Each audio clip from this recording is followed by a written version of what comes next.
Hari Raya Pentakosta merupakan penutupan atau akhir dari misteri Paskah.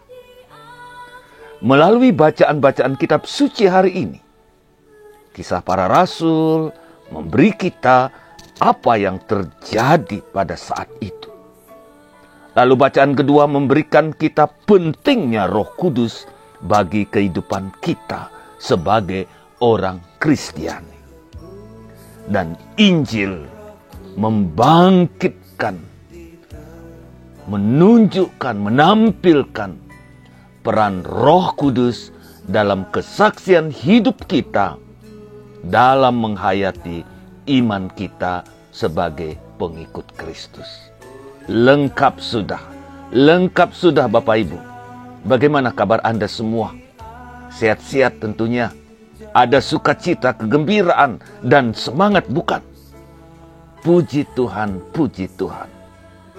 Karunia Roh Kudus yang Tuhan Yesus bagikan kepada setiap kita membuat kita hidup dan tetap semangat berjuang di dunia ini.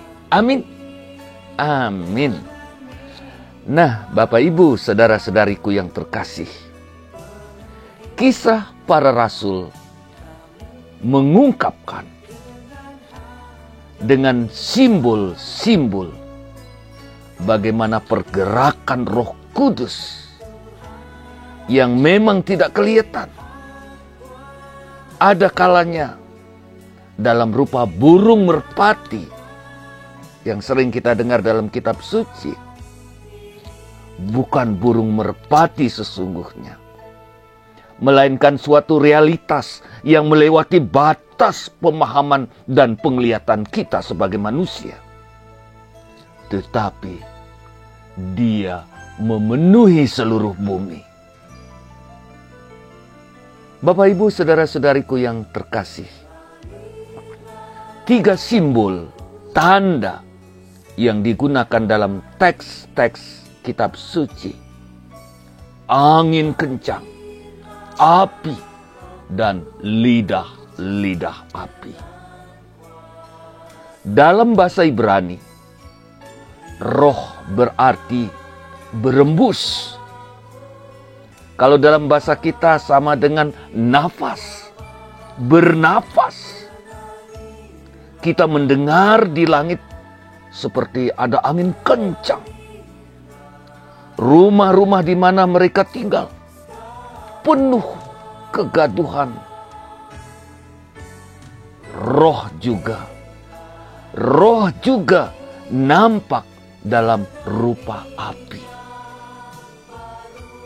Paulus mengatakan begini: kasih Allah dalam diri kita seperti api yang membara, membakar semangat. Roh Kudus adalah roh kasih. Simbol yang ketiga yang digunakan adalah lidah. Seperti kitab suci, lidah-lidah api turun atas setiap mereka. Roh dikaitkan dengan lidah yang memberikan kepada mereka untuk dapat mengungkapkan, untuk dapat berbicara. Kita mendengar bahasa roh. Tentu bahasa roh bukanlah bahasa biasa, karena dia mengungkapkan yang ada di luar kemampuan kita manusia, supranatural, kebenaran dari Allah. Para murid diberikan kemampuan untuk mengungkapkan dalam bahasa. Dan luar biasanya apa? Semua orang dapat memahami, bahkan setiap orang memahami dalam bahasa mereka. Sementara para murid yang adalah orang-orang Galilea berbahasa Ibrani.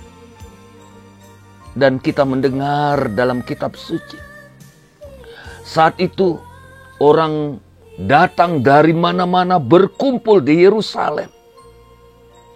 Kita sebut orang-orang Parsia, Media, Elamita, Mesopotamia, Yudea, Kapadosia, dari Laut Hitam jauh sana, dari Asia lebih jauh lagi, Pergia, Pamfilia, Mesir, Libya, Kirene, Roma. Dan bahasa mereka tentu berbeda semua. Berbeda. Luar biasa. Luar biasa. Mereka dapat memahami apa yang dikatakan oleh para murid dalam bahasa mereka sendiri. Mengagumkan sekali. Mengagumkan sekali Bapak Ibu. Ini semua berkat Roh Kudus. Berkat Roh Kudus kita bisa bersatu dengan seluruh umat Kristiani di dunia ini. Yesus Bapak Ibu dalam Injil mengungkapkan, menyampaikan, mengumumkan datangnya Roh Kudus. Roh memberikan kepada mereka, kepada para murid, kesaksian. Kamu juga harus memberikan kesaksian. Roh yang memberikan kekuatan yang penting, yang perlu untuk memberikan kesaksian. Bapak, Ibu, saudara-saudari yang terkasih, bayangkan, kita ingat kembali, pada saat penderitaan Tuhan Yesus, Petrus tidak punya nyali, tidak punya keberanian untuk tetap setia pada Yesus. Bahkan 3 kali dia menyangkal Tuhan Yesus. Bayangkan. Tetapi lihatlah sekarang. Lihat sekarang.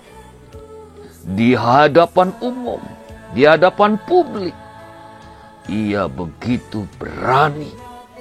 Meski dia diancam akan dibunuh, dipenjarakan, ditangkap, tetapi ia dengan gagah berani, dengan lantang, tanpa takut sedikit pun, memberikan kesaksian tentang penderitaan dan kebangkitan Yesus.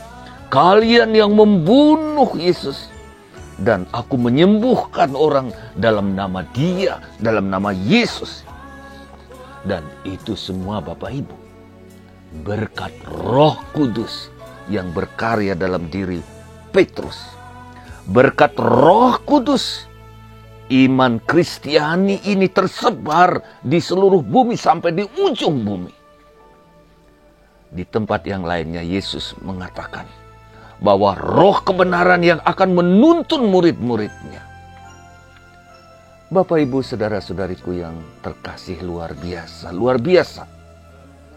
Dalam bacaan kedua, Paulus mengatakan begini. Hidup kita sebagai orang Kristiani harus dipimpin oleh Roh Kudus. Hiduplah sesuai dengan bimbingan Roh Kudus, maka kalian akan terlepas dari kecenderungan egoisme kalian. Memang Bapak Ibu, memang dalam hidup kita ini ada pertempuran antara 2 prinsip yang saling berlawanan. Daging dan roh. Nah, penting sekali untuk memilih, menentukan mana yang baik hanya dengan bimbingan Roh Kudus. Jika kita mengikuti inspirasi Roh Kudus, kita akan dituntun menuju ke hal-hal yang ilahi, ke hal-hal yang surgawi, ke hal-hal yang baik. Dan kecenderungan daging, kita tahu kecenderungan daging apa?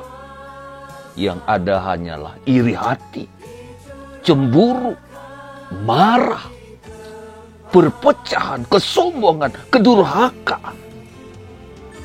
Sementara Roh Kudus yang ada apa? Yang ada adalah kasih, sukacita, damai, dan keutamaan-keutamaan yang lainnya. Roh menciptakan keharmonisan, damai sejahtera, dan sukacita sementara kasih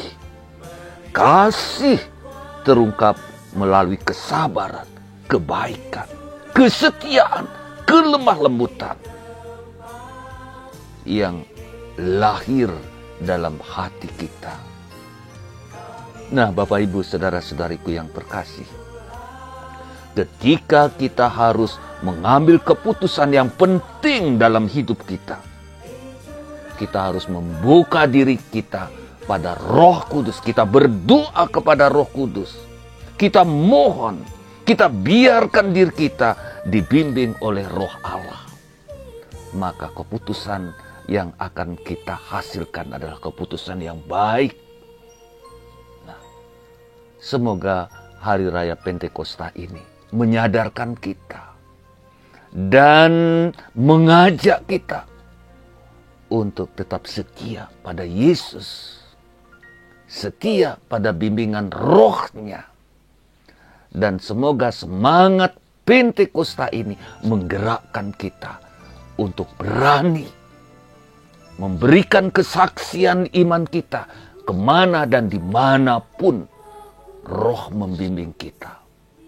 Jangan takut, jangan takut.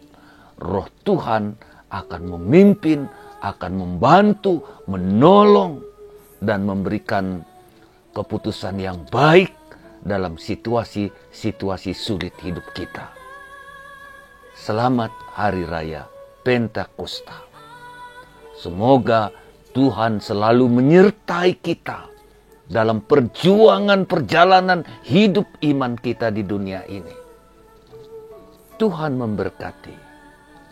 Saya, Romo Agus Inyoman Murtike SWD, Domus Batu. Terima kasih.